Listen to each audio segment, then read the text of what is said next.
หมายส่งถึงพี่น้องผู้ปัญญาเสียงขาวเขาตั้งมดตั้งเสียงอยู่เขาวันเมื่อไรก็ตกแม่อยู่ในวันที่17เดือนธันวาคมปี2025นี่แหละเฮาขามาพบกันในตอนข่าวย้ำกลางคำจอมกันค่ะ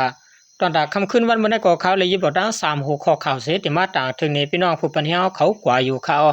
หัวข้อข่าวที่1ที่อันนี้เลยซุ่มเวียงสีโปะปันซึกมาเสซึกมันซิมเอาไรเวียงสีโปะขึ้นตั้งหมดยาวหัวข้อข่าวที่2โรงเรียนเจือจัดลอยตะเลียงจัดเฮ็ดบางเข่งเรียนเฮียงตือสร้างรองจำเจอหัวข้อข่าวที่3ตับกลางเฮาซึกมันขับปล่อยหมากเสือวานตั้งเวียงน้ำสันแทงมีคนตาย3เกาะในข่าววันตั้งสุราข่าววันกันกวาดทำด้วยหัวข้อข่าวที่1เตรียมต่างไว้ว่าที่อันนี้และซุ่มเวียงสีโปะปันซึกมันเสซึกมันซิมเอาไรเวียงสีโปะขึ้นตั้งหมดเยาในจอมกันค่าเวียงสีโปะอันเป็นเวียงเก่าเก๋กึกปุ้นอันมีน้อยจึงใต้ปอดของนั้นในวันที่16 10เดือน25มื้อวานในยามบ่ายวัน3 โมงไปซึกเทียนจุดเผาเปียดลุ่มปองกันอุเปิงและจะเวียงสีโปะเมื่อหนังลุ่มไผ่พ่องงำกุลองแลลุ่มไผ่ผูกซ้อมลุ่มไม้พังตีลินแลขวักขังโรงแรมกลางเวียงสีโปะเสียมกะไผ่ไม้ป้าเฮือนเยคนเมืองกำพองวันในข่าวไว้เสนันเทียนอำจัง10ฮับมือตึกซึกมันและยาวเสียจังไล่ปล่อยพาถอยออกเวียงปันซึกมันตั้งหมดเสียในกลางคำนั้นตับคึกร้อนซึกมันเข้าแผ่วขึ้นในเวียงในข่าวถึงมาวันที่17 10เดือน2025มื้อในยามกลางในเจ้านั้นตับซึกมันเขายึดซิมเอาไหลเวียงสีโปะตั้งหมดยาวเสียไว้นั้นต่อยังซึกเขาลัดผ่านป้ายเขาเวียงเสียเขาในเวียงซ้ำปอเปลี่ยนยึดเปลี่ยนสายลงไว้มีเจ้ามันแลพี่น้องลูกเมโกนซึกเขามาป้าหับโขตั้งป้าห่มจมหับตอนงาซึกเขาซ้ำปอขึ้นหลวงไว้ในข่าวเวียงสีโปะในเลยถูกตับซึกเทียนอ่อนโหจุ่มควันเต่ามันหลายหมู่หลายจุ่มเขาตึกซิมเอาซิมเปียดซึกมันตับขมายะ5/3 5/4แลตับขลายะ2/3อีกว่าดังโฮงปลีกที่นาเวียงสีโปแลลุ่มปองกันอุเปิงอันมีนาเวียงนั้นไหลตั้งหมดเมื่อวันที่13 10เดือน2024พ้องเพียนการยันซึก1027คักตอน2นั้นเสกุมกรรมะไว้สิซึกมันคืนตึกซิมไหลจอกเมียวภายซึกมันเขาขึ้นขอนยังซึกลูกดีจอกเมียเสขึ้นตึกโตเอาขึ้นเสจังซิมเอาเวียงในไหลกว่าขึ้นตั้งหมดในข่าวเกี่ยวเลยลองในก้นปืนตีอันหูจักเงารายการซึกก็1ลัดนี่ว่าที่เมืองใต้ปอดของในมีจุ่มตึกเสียจุ่มยาวแลกึดเข้าจุ่มเหลียวก้อยยาวแลกุมทนจ้างเกตแขหับมือตึกซ้อมซึกมันและยาวแลสั่งไล่ยับภายซึกมันเขาขึ้นตึกสิเมาเวียงสีโปะกว่าไล่ง่ายๆโปะได้ตึกหยับใส่ข้าวยามหึงเหมือนนองเขียวและจอกเมวันในข่าวเดี๋ยวตัวเลือนออกทบปะซอย20หันนั้นมาซึกมันลูกดังจอกเมเสขึ้นตึกเอาเวียงสีโปะในหึงเขาดังหมอก15วันกวยเสไว้นั่นก็ซึกมันจังซิมและเวียงสีโปะในคาโปะยาวที่สีโปะยาวโปะในจึงตับซึกมันเขาจางเด10เทียมยังซึกขึ้นตึกเอาเวียงอันเทียนเขากุมกำไว้ในจึงใต้ปอดของสีเวียงนั้นแทงเมืองกุดเมืองมิดน้ำตุน้ำสันเจ้าหน้าอยู่ตาเตตึกเอาไรขึ้นเจ้าหน้าก็ต่อเลี้ยวตับกลางหาวซึกมันเขาตึก10ปล่อยหมากใส่ถัดในเขา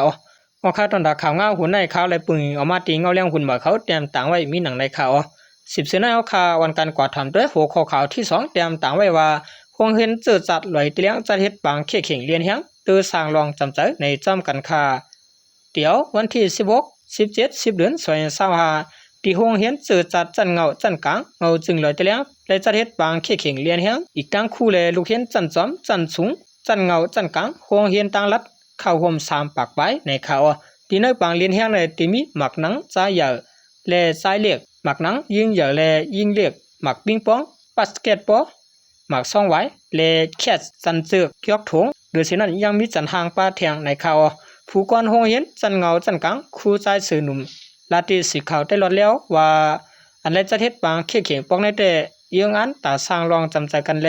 ให้ลูกอ่อนไล่หนีน้ำกัดจะว่ามีการเห็นลองเหลียวก้วยการเรียนเฮียงก็เขาฮู้ว่าเขามีน้ำกัดอยู่นั่นคือเขาตั้งนามะอะไรมีตัวตั้งจางไรกว่าเข่งต่างตีปะลัดนี้หนังไหนนั่นคือลูกเห็นปกติสร้างรองจำใจกันมานำแทงในนั้น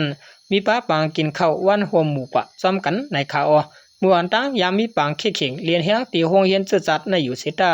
กวยกาปางเข่งเรียนเฮียงอันมีลูกเห็นโรงเรียนเจอจัด4โรงเรียนมาเข่งโฮมกันบอกในเลยว่าเป็นปกอันตั้งสุดก็ว่าไรในข่าว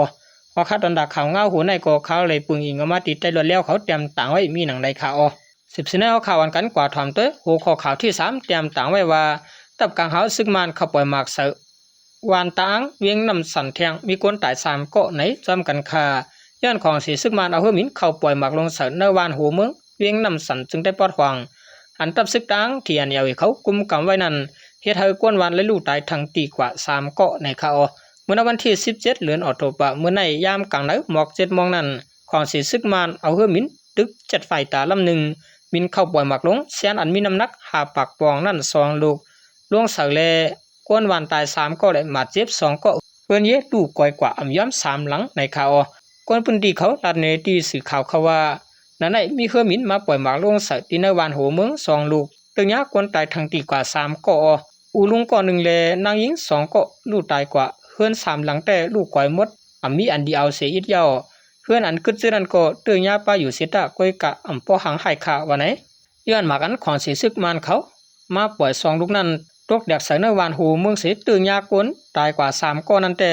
เปลี่ยนคนใจก้อน1นางหญิงอายุ18ก้อน1นางหญิงอายุ19ก้อน1ในข่าวนอกเสียในก็